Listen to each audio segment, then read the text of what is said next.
GBS या आजारामुळे पुणेकरांची चिंता वाढलेली आहे। जीबीएस रुग्णांच्या संख्येत दिवसेंदिवस वाढ होताना दिसतेय।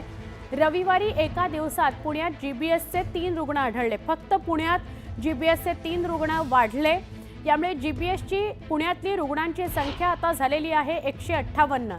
यातील 21 रुग्ण सध्या व्हेंटिलेटरवर आहेत। पुण्यात आतापर्यंत 5 रुग्णांचा जीबीएसमुळे मृत्यू झालाय, तर सोलापुरात एकाने जीव गमावलाय। त्यामुळे नागरिकांना काळजी घेण्याचं आवाहन केलं जात आहे। आमचे प्रतिनिधी चंद्रकांत पुंदे यांच्याशी अधिक बोलूया। चंद्रकांत, 111, मग 141, 148 आणि आता 158 वर आकडा गेलाय। गंभीर घटना आहे।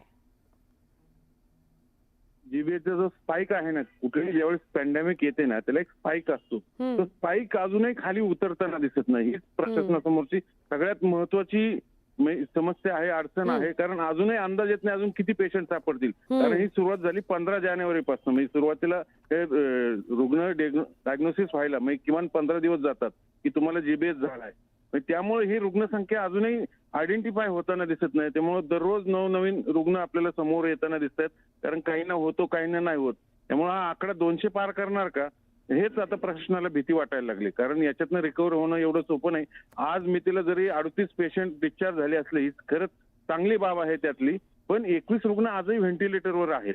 100 रुग्ण उपचार घेत आहेत। ते बरं करणं एवढं सोपं नाही, कारण बरं व्हायला किमान 3-4 महिने लागतात या जीबीएस मधनं। ही सगळ्यात मोठी समस्या आहे। त्यामुळे आता आणखीन किती रुग्ण सापडत आहेत, कारण सर्वेक्षणामधनंही सगळे रुग्ण समोर येतात, लगेच काही सापडत नाहीत।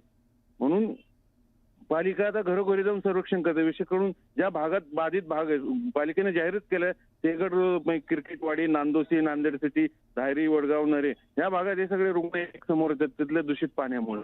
मग आणखीन किती जणांना ती जी बाधा झाली ना, आणखीन किती रुग्ण समोर येतात हे आठवड्याभरात साधारण आपल्याला अंदाज येईल। म्हणजे ती स्पाइक नेमकं कधी खाली येतोय, मग त्यानंतर पुढचं सगळं प्रशासन पुढची ही सगळी तयारी करेल। नक्की। धन्यवाद चंद्रकांत, आपण माहिती दिली त्याबद्दल।